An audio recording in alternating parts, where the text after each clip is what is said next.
কেমন আছো? আশা করি তোমরা সবাই ভালো আছেন, আমিও ভালো আছি। তো দেখো, এখন থেকে আমি ব্লগটা স্টার্ট করলাম, তোমরা প্রথম থেকে শেষ পর্যন্ত দেখতে থাকো। আর বুঝতে পারছো, যখনই ব্লগ স্টার্ট করি তখন আমি রান্নাঘর থেকে স্টার্ট করি। আর দেখো, সকালে এখন বাজে 5:40 বাজে, উঠে পড়েছি। আর চিতান কোপানকে নিয়ে স্কুল পাঠাবো না কেন। আর এরপরে এখন দেখো, আমি এই যে কড়াই চাপিয়ে দিয়েছি, বাসি কাপড়টাও আমি ছেড়ে নিয়েছি। আর ছেড়ে নিয়ে এখন রান্নাটা কমপ্লিট করে নেবো। রান্নাটা কমপ্লিট করে তারপর রেডি হবো, তারপরে বেরোবো। আর চিতান বাবানকে তো আজকে স্কুল পাঠাবো না, আর ওই জন্য তাড়া করবো। আর 8টার মধ্যে বেরোতে হবে। তো কোথায় যাচ্ছি সেটা তোমরা পরে দেখলে বুঝতেই পারবে। আর তো চলো, দেখতে থাকো প্রথম থেকে শেষ পর্যন্ত ব্লগটা।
দেখো, আমরা হাওড়া চলে এসেছি।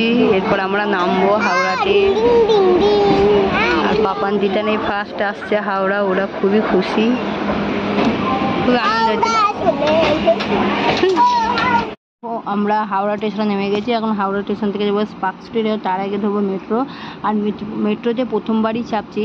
আর কেন কলকাতা এসেছি সেটা হলো, তোমাদের দাদার একটা কাজ আছে, তো তার জন্য আসা। তো আমাকে বললো, আমি তো কোথাও ধরো যাই না, সেরকম বেরোনো হয় না, তিতান পাপানও কোথাও যায় না, তো তার জন্য হলো চলো, যেহেতু যাচ্ছি তাহলে চলো একবারে সবাই মিলে একটু ঘুরে আসি। আর মেট্রোতেও চাপা হবে। আর দেখো, মেট্রোর সামনে দাঁড়িয়ে আছি, মেট্রোতে চেপে বললাম। আর এটা যাবে গঙ্গার নিচে দিয়ে। আর তিতান বিপান খুবই খুবই খুশি। তো আমিও প্রথমবারই চাপলাম। তো মেট্রো থেকে নেমে পার্ক স্ট্রিটে চলে এসেছি। তারপরে একটা লস্যির দোকান, আর যেন প্রচণ্ড গরম ছিল, যার জন্য লস্যি তো খেতেই হবে, গলা শুকিয়ে যাচ্ছে। আর রোদ ছিল খুব সেদিনকে। আর সেদিন ছিল সোমবার, তোমাদের দাদা ছুটির দিন ছিল, যার জন্য যাওয়া। আর দেখো, লস্যি দেবো কতটা করে দই দিচ্ছে।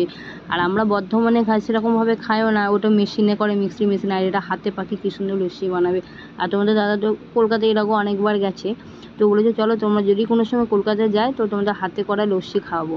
তো দেখো, বরফ দিয়ে দিচ্ছে। আর সত্যি খেতে খুব অসাধারণ ছিল। আমি তো 2 গ্লাস খেয়েছি, সবাই 2 গ্লাস করে খেয়েছিলাম। কেন লস্যির টেস্ট দেখবি। দেখো, আমরা এখন মিউজিয়ামের সামনে দাঁড়িয়ে আছি।